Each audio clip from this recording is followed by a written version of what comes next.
Action. Good morning, class.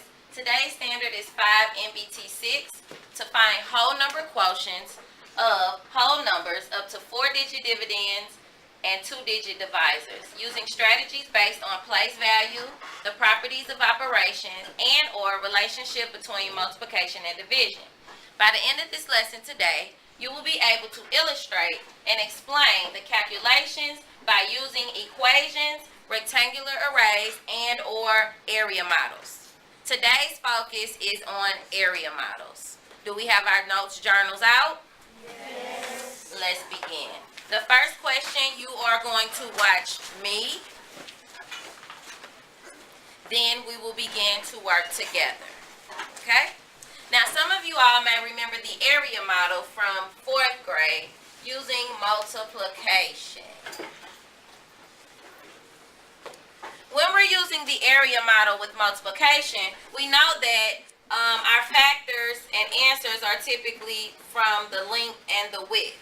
Well, as we know, division is the opposite or inverse operation of multiplication, correct? Yes. So, we can manipulate these kind of the same way. Multiplication is repeated addition, but division is repeated subtraction. All right? The first problem I'm going to do today is not a 4-digit by 2-digit, but it is a 3-digit by 2-digit. And we will eventually move our way over to the larger numbers. So the first problem is 210 divided by 15. Okay? I have my area model box, and I'm going to place my divisor on the left side of my box, 15. Now, what is a divisor? The divisor is the amount of groups that will be formed. Here is my dividend. The dividend is the total amount that needs to be shared into the equal groups. But we don't know how much is going to go inside of each group.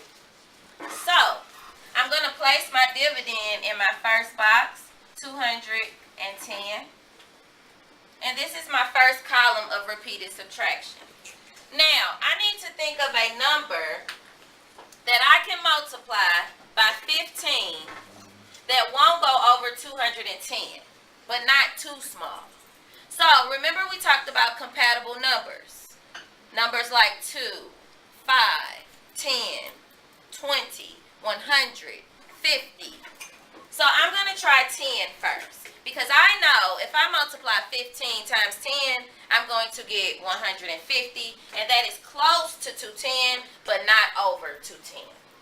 So I'm going to place my 10 here because this is going to be my quotient. My quotient is the answer to the division problem. Or in other words, the amount that's going to be in each group. Alright? So, I know that 10 times 15 is 150. So, I'm going to subtract that from my dividend. 0 minus 0 is 0. 1 needs to be regrouped to 11, and 12 turns into 1. 11 minus 5, I know, is 6. And 1 minus 1 is 0. So my remainder at this point is 60. I need to continue to divide. Why? Because 60 is much larger than 15, so I can make more groups, correct? Or more amounts inside of those groups. So first I'm going to put my 60 here in the second column. So I have hundreds here and then tens here. Now I have to think of a number times 15 that's going to get me close to 60, but not over 60. What about 4? Think about 4. 4. 4 times 5 is 20. Regroup 2. And 4 times 1 is 4. Plus 2 is 6. 60. Right on the nose. Now I'm going to subtract. 60 minus 60 equals 0. And 0 is much smaller than 15, correct? So my remainder is nothing. This is an even amount. 210 divided by 15, and this is my quotient here. So now I have to add those together. I know that 10 plus 2 is what, class? 14. 14. So my answer, or quotient, to 210 divided by 15 is equal to 14. Stop. All right. Now we have 546 divided by 44. Let's first draw our area model.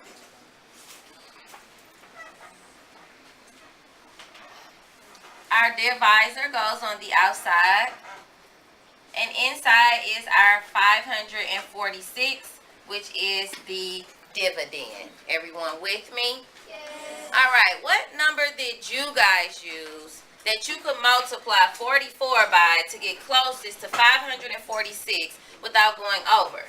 Because when I saw 44, I knew that if I multiplied it by this one type of number, that I would get close to that 500. Nayeli? 10. Did anyone else use 10? Yes. Great, everybody.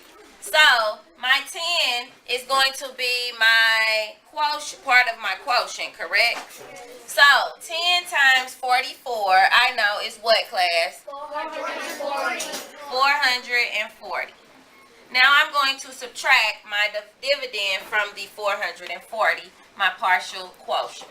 6 minus 0 is 6.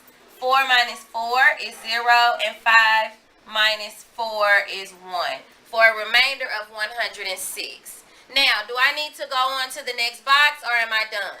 Going to the next box. To the next box. Why should I go on to the next box, maybe? What's up with this number? It's too what? It's too what? Large. It's too large. Larger than what, though? My divisor, right? So that means I can put more into my groups. So I'm going to bring it over here, 106. Now, what number did you guys use next to multiply by 44 to get close to 106? Yes. Randy. 2.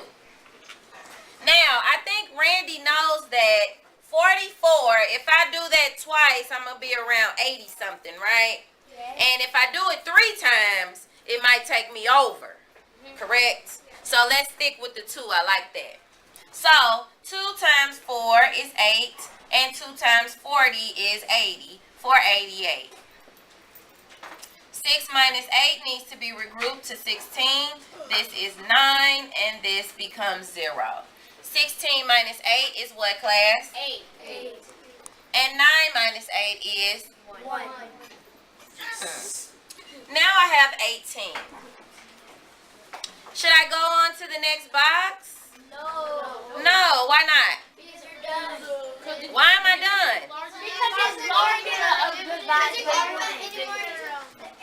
Okay, Nayeli said I can't put any more of these into each of these groups, right? And then someone else said that the number is too small. That's what Miss Alexandria said. So 18 is my remainder because I can't fit any more into these groups because 18 is much smaller than 44. So my answer to 546 divided by 14, my quotient is here. What is the quotient, class?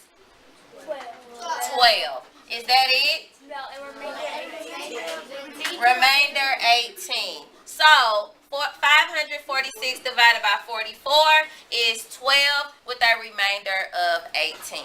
Are there any questions about how we just did this problem? No. All right, our next question will take us to 4 digits. Yay! Stop. You stop this, stop pressing it. Maybe not. All right, now we're ready to boost it up to the 4-digit by the 3-digit. I have 1,272 divided by 53. I'm going to place my divisor on the outside or the length portion of my area model. and I'm going to place 1,272 inside my first column. Well, looking at 53, let's think about a number that we could use to multiply 53 by in order to get closest to 1,272. What do you think? Yes? 20. Everybody agree with that? Yes. Let's go ahead and try 20. All right? So now I'm multiplying 20 times 53. I drop my 0 in the ones place from the 20. 2 times 3 is 6. And 2 times 5 is 10. Very good. That gets me 1,060. So now I need to subtract because remember we're subtracting. 2 minus 0 is 2. 7 minus 6 is 1. 2 minus 0 is 2. For a total of 212. I need to move over to my next column because I still have more pieces that I can place into my groups. So 12.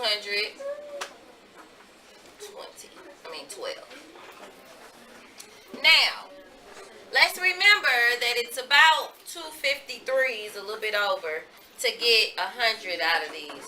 2 of those would give you what, 106. So let's think about 106 and 106. Those 2 6s could equal 12, right? What number should we use? 4? Okay. Let's see. 4 times 3 is 12 for group 1. 4 times 5 is 20 plus 1 is 21. Oh yeah.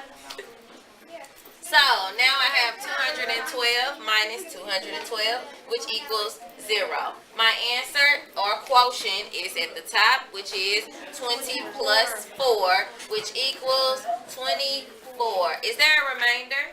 No. Nope, because if there were, it would be under this subtraction bar. Are there any questions about how to divide by a 4-digit, by a 2-digit number? Good job. Stop. Just stop. All right, class. Remember that our standard is to find whole number quotients from whole number divisors and dividends using 4-digit dividends and 2-digit divisors. Using strategies based on place value, the properties of operations, and the relationship between multiplication and division. Please remember that by the end of this lesson, you should be able to illustrate and explain the calculations using equations, rectangular arrays, and or area models. Today's focus is using arrays. My first problem is 192 divided by 12. So first, when I'm using an array, it is the opposite inverse of multiplication, correct? Yes. Division is the opposite of multiplication. So typically, we would build our 2 factors, the length and the width, and then fill in the middle to get our product, correct? Yes. But because we are dividing, we need to work backwards. So first, I'm going to build the build the dividend, or that was the product of the multiplication problem. And then I'm going to build my divisor and move towards the right to build an array properly. So my first problem is 192 divided by 12. So first I need a hundredths block to represent 100. 9 tens, 1, 2, 3, 4, 5, 6, 7, 8, and 9. Then in the ones place, I have a 2 for 1, 2 units. Everybody understand? Yes. So I look at my problem. I know that 192 is the dividend, the amount that needs to be shared. I also know that my divisor is 12, which is the amount of groups. I don't yet know what my quotient is, which will be what fills each group. So first let's build my divisor, because I need to make equal groups from 12. So if I start with this hundredths piece, I know that this column right here represents what? 10. 10. So this is 10. Now I need 2 more to represent 12. So instead of me using my 2 units, I'm going to use my 2 tens and place them this way. And that'll give me an even rectangle with 11 and then 12.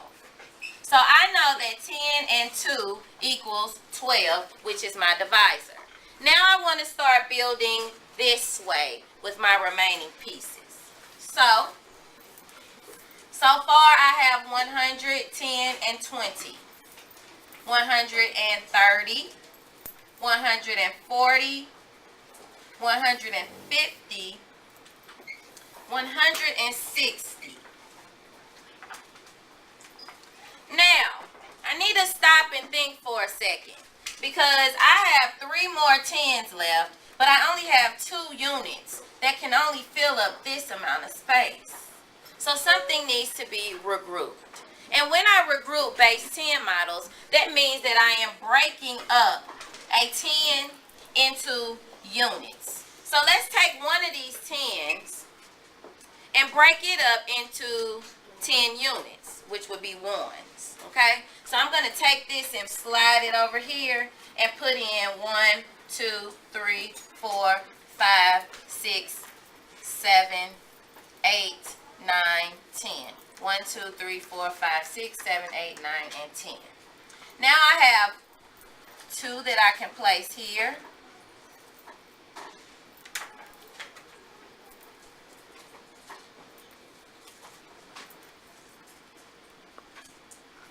So I have 1, 2, 3, 4, 5, 6, and I have left over 4 for the 10. So let's see. I have remaining 2 10s and 4 units. Well, out of these 4 units, I could make 2 groups of 2, right? And I have 2 groups of 10 here. So let's place these here. And these here.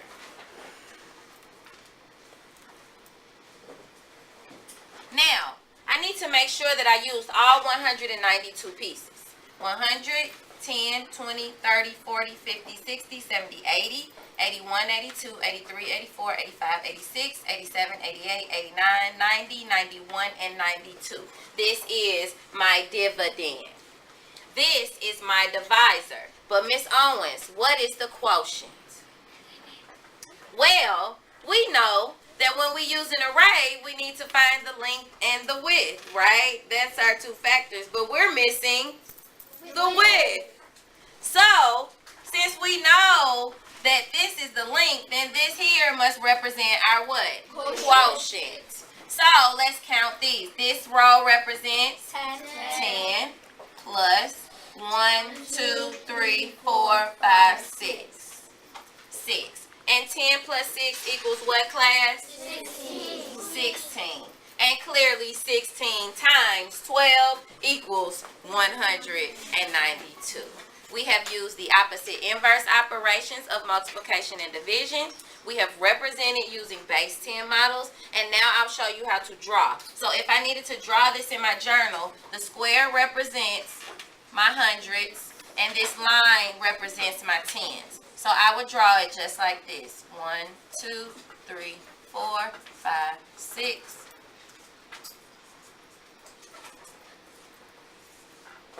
And this represents the illustration for the base 10 area models. Are there any questions about what we've done this lesson? All right, let's give it a try. Press the red button.